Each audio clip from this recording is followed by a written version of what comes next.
Hey everyone, just so you know, I have loads of new games and different genres coming up soon. This actually is my first time experimenting with content creation. Learning to record, edit, and post has been a great experience, and I'm getting more familiar with it. Thanks for sticking around, and I'll have new content coming up, both modern and classic. For now though, let's hit the road.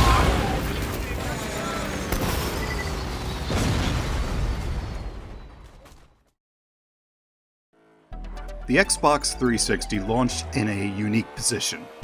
It had a year's lead over its rival, but Sony had a much larger user base which couldn't be ignored. As such, we saw some unique ports of launch titles such as Mercenaries 2, Ghost Recon Advanced Warfare, and Test Drive Unlimited, to varying degrees of success. Today, we're going to look at the Sony ports of TDU, both for the PlayStation 2 and the PlayStation Portable. Imagine this as a rare example of bringing a game to a less powerful system, but making a few good changes to make up for any perceived shortcomings. And let's be honest, bringing a great game to more people is always a good thing.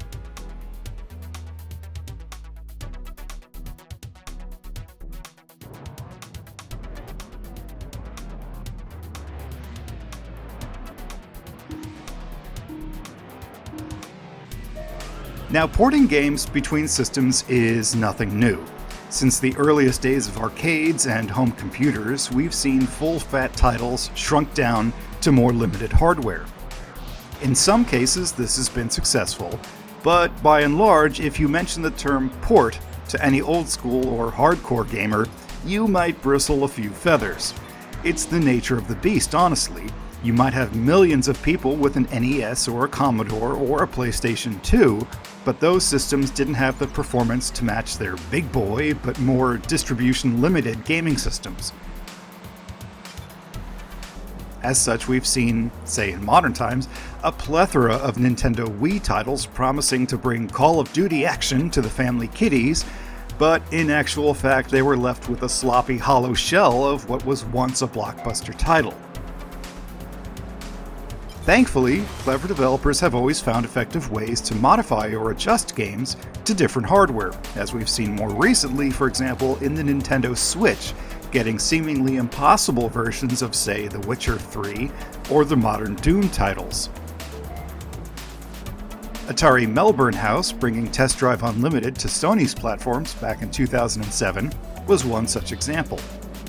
Melbourne House's Test Drive Unlimited is a fun title to cover, as it changed a few gameplay fundamentals, if not the overall architecture. You still have a stable of beautiful cars to race and houses to store them, but much of the personal interaction and lifestyle has been traded in for more racing. More traditional racing anyway. It's all much more focused this time, whether because character models were too complex to port, or maybe gamers didn't take to constantly bussing hitchhikers around. I wouldn't want to be seen in that kind of car. I prefer family cars, more roomy. You heathens.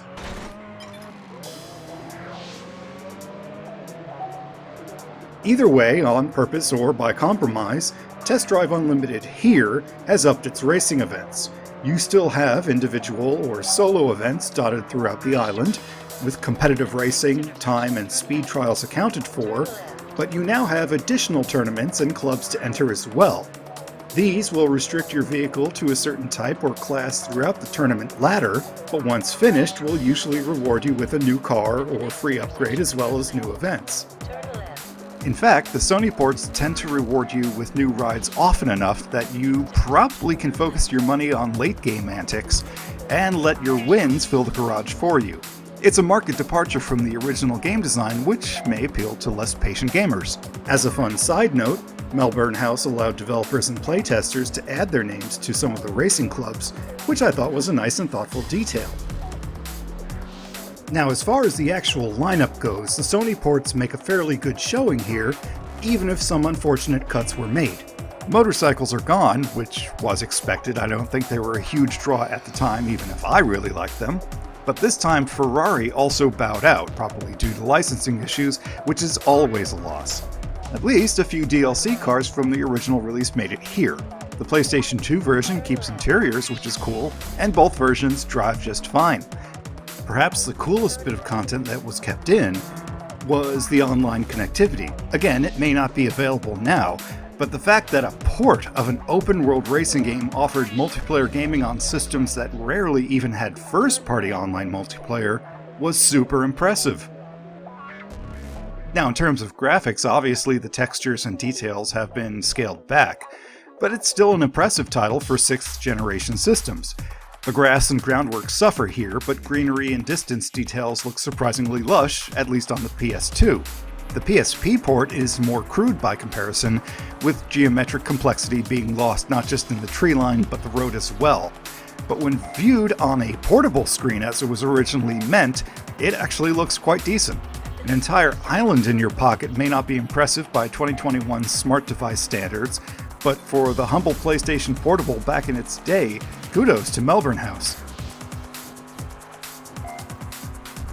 Like the 360, the frame rates aren't phenomenal, but the PS2 adds a full-screen 1 or 2 frame blur, which actually smooths the movement out nicely.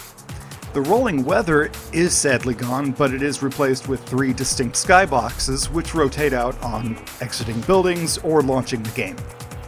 Sound was never quite a standout for TDU, but the loss in fidelity does hurt the muscle and supercars hard.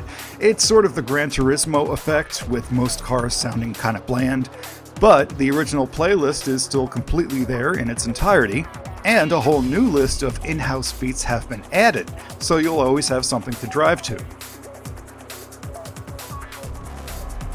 In the case of ports, modern-day gamers might not see much use for playing or collecting lesser versions of what is essentially the same game, and in the PS2 case that might be true.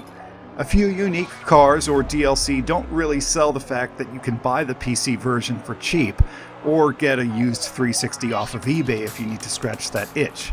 The PSP version still impresses me though, and maybe I'm old school, but having such a convenient way to play an old but good game makes something that's cool to share, even today. Unlike multi-platform games, which are usually released between systems of relative parity, or forward porting to newer, more powerful systems, back porting is truly a test of a developer's talents and ambition. Poorly translated games can cheapen the aura of the original game, or the system that it's ported to. So it's always a pleasure when a developer takes the time to do a good job and bring a fun experience to a different fan base. Modifying or adjusting content is an extra step, but the payoff compared to cutting content completely is always appreciated. And Melbourne House certainly did themselves proud with this one. It's unfortunate that this wound up essentially being their final game though, as they were sold along with other Atari assets back in 2010. They had been in business since 1980, working on some of the earliest home computer games.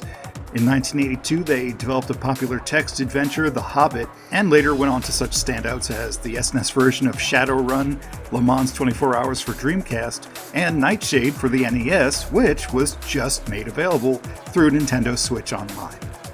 As always, thank you so much for watching. I'll have some fun new content coming up for you, but for now, would you be my next subscriber? I'll see you next time, and no matter what, keep going. You are worth it.